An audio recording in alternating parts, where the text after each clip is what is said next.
बिस्मिल्लाहिर्रहमानिर्रहीम। अस्सलाम वालेकुम नाज़रीन, पहले तो मेरे ख़्याल में एक दो जो है चुटकुले टाइप चीज़ों को भुगताते जाएं।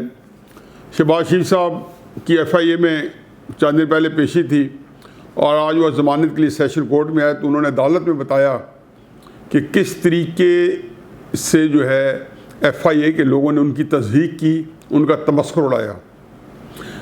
शहबाज शरीफ साहब ये जो काम किया है इसमें दो चीज़ ध्यान में रखें। जिन लोगों से इनका वास्ता है, ये जिनके पास इक़्तिदार है, वो लोग इंतहाई कम ज़र्फ़ वाक़ हुए। ये वो ज़र्फ़ है जिसका वो इजहार कर रहे हैं।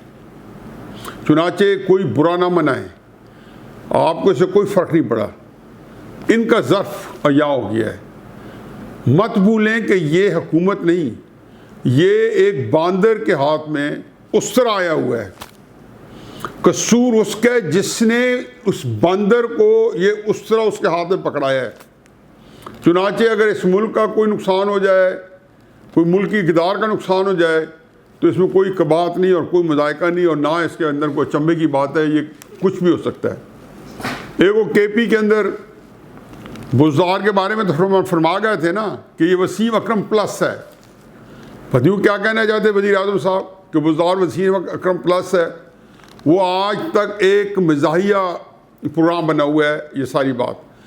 लेकिन जो महमूद खान है इसके बारे में हमेशा मुझे कहते हैं कि ये बुज़दार प्लस है, यानी कि बुज़दार की जो अगली स्टेज है वो महमूद खान है। वो भी बोले हैं, पहले तो मरियम औरंगज़ेब का मजाक उड़ाया कि मालम जब्बा के अंदर चेयर लिफ्ट, इनको ये भी नहीं पता कि मालम जब्बा का जिप लाइन है या चेयर लिफ्ट है, उसके इनसे कोई तल्लक नहीं है। अब वो जो KP में जाए, कितना ख़तरनाक बयान है कि ये KP मालूम जब्बा में आके इंजॉय कर रहे हैं। भाई अगर कोई बंदा मरी में आके इंजॉय करेगा तो हम सिंधियों को ये कहेंगे कि आपको शर्म नहीं आती कि आप यहाँ के मरी में आके इंजॉय कर रहे हैं, हुकूमत की मुखालफत करते हैं। क्या आप हिंदुस्तान हो? आपकी जहनीत क्या है? मालूम जब्बा के अंदर ये ज़रूर मशहूर है कि मालूम जब मशहूर क्यों हुआ, क्योंकि नैब का केस बना हुआ है परवेज़ खटक पे, आतिफ खान पे, किस किस पे नैब का केस। ठीक है कि वो रंगे हाथ में पकड़ा गया और वो ट्रांजैक्शन पूरी ना हो सकी मालूम जब्बा की, लेकिन नैब के चेयरमैन ने वीडियो लीक होने से पहले कहा था कि किसी भी गिरफ्तार हो सकता है। फिर आपकी करप्शन के महमूद खान 400 डंके हैं और है क्या पेश करने को क्या अमल में। शेख जो पहुंचे महशर में आमाल नदारत, जिस माल के ताजर थे वो माल नदारत, और जो माल आप बेच रहे थे किसी किस्म का, वो है कहाँ पे? क्या हशर किया हुआ है? अस्पतालों में ऑक्सीजन नहीं मिलती, ख़त्म होती है तो वो नहीं होती। जो बेहतरीन पढ़ाई हैं वो पंजाब का रुख करते हैं, कराची का रुख करते हैं इलाज करवाने के लिए, तालीम हासिल करने के लिए। आपका है क्या चीज़? जितना सवाल झूठ, चाहे वो बिलियन सुनामी हो या पता क्या क्या, उस हर चीज़ के अंदर स्कैंडल है। और आप गालियाँ दे रहे शहबाज शरीफ साहब को। मरियम औरंगज़ेब साहबा के बारे में आपने कुछ बकवास की, शहबाज शरीफ साहब के बारे में आपने मुग़लज़ात बकी। ये इनको सारों को जो कहते हैं ना कि वो बरसाती जो कीड़े हैं जिनको पर निकले हुए हैं, जिनको ये नहीं पता कि थोड़ी देर बाद ये बिल्कुल अपनी मौत आप मरने को हैं। फिर आगे आ जाए अफ़गानिस्तान का मसला, क्योंकि KP पहुँच जाए तो अफ़गानिस्तान के हालात बहुत ख़राब हैं। मेरा ख्याल है इसके बारे में पहले दिन से ही बात थी। अमेरिका ने इसका सारा डिज़ाइन ऐसा किया था कि ये बैठेगा तो भी वहाँ फसाद होगा और जाएगा तो भी वो फसाद को बढ़ा के जाएगा। ऐसा हो जाएगा कि वहाँ पे सिवाय लड़ाई मार कुटाई, कत्लो गारत, खाने जंगी ना हो। इस वक्त अमलन अफ़गानिस्तान में खाने जंगी है। तालिबान जो है, जैसे 2 दिन पहले मैंने कहा था कि आंधी की तरह उठे हुए हैं और छाते जा रहे हैं। आज की इत्तला के मुताबिक वो 80% से ज़्यादा इलाके में काबिज हो चुके हैं। ज़ाहिर है चंद शहरों के इर्द गिर्द अब लड़ाइयाँ होंगी और उसका पाकिस्तान के ऊपर आउटफॉल लाजमी है। पाकिस्तान में कई चीज़ें गिरनी हैं, ना सिर्फ ये गिरनी है अफ़गानिस्तान की सख्ती, उधर से अमेरिका ने हमारा कोई ना कोई नाटका बंद करने के लिए कई मनसूबाबंदी हो रही होगी। या हमने पाकिस्तान अमेरिका के हवाले करना है या अमेरिका ने पाकिस्तान का बाजा बजाना है। अल्लाह ताला मददगार होगा, अल्लाह ही हमें इस अज़ाब से बचाए। लेकिन इसके ज़िम्मेदार एक चीज़ है जो मैं यहाँ कहना चाहता हूँ कि अमेरिका को मैं कई दफ़ा कह चुका हूँ कि 2011 में जब नवंबर के अंदर सलाला हुआ था, फिर रेमंड डेविस का वाक़या हुआ था, तो हमने उसको चुन चुन के यहाँ से निकाला। याद होगा आपको कि मैरियट पे भी हमला हुआ था, जहाँ पे अमेरिकी ठेकेदार कॉन्ट्रैक्टर्स रहते थे। 4th और 5th फ्लोर मैरियट इस्लामाबाद का अपने कब्जे में किया हुआ था ब्लैक वाटर्स ने। मेरे पास अंदर की खबर क्या है, ब्लैक वाटर का जो सरबराह उसका इंटरव्यू मैंने पढ़ा।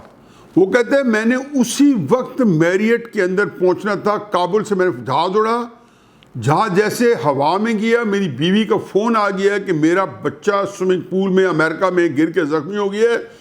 मैंने पायलट को कहा कि जहाज़ मोड़ो और वापस अमेरिका चलो, वगरना ऐन उस टाइम पे जब मैरियट पे अटैक हुआ था।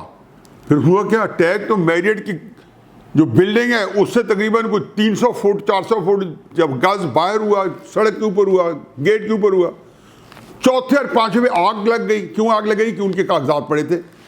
कहने का मकसद ये है कि इस तरह के वाक़यात कि ये पूरे पाकिस्तान में काबिज थे। पेशावर पीसी, लाहौर की बिल्डिंग सारी इंपॉर्टेंट, इस्लामाबाद की, पेशावर की, हयाताबाद, सारा अमरीकियों ने कब्जे में किया हुआ था। हमने उनको निकाला। लेकिन जैसे पनामा का केस शुरू हुआ और फिर हमने अमेरिका को पता चला कि जी पनामा के केस के साथ ही वो बेशुमार मुल्कों में घुसा, तो ख़ास तरीके से वो सारी फर्में ये लीक की गई। नवाज शरीफ का उसमें नाम नहीं था, लेकिन पाकिस्तान वाहिद मुल्क था कि बाकी किसी मुल्क के अंदर वो इस तरह की सियासी उखाड़ विचार ना करवा सके।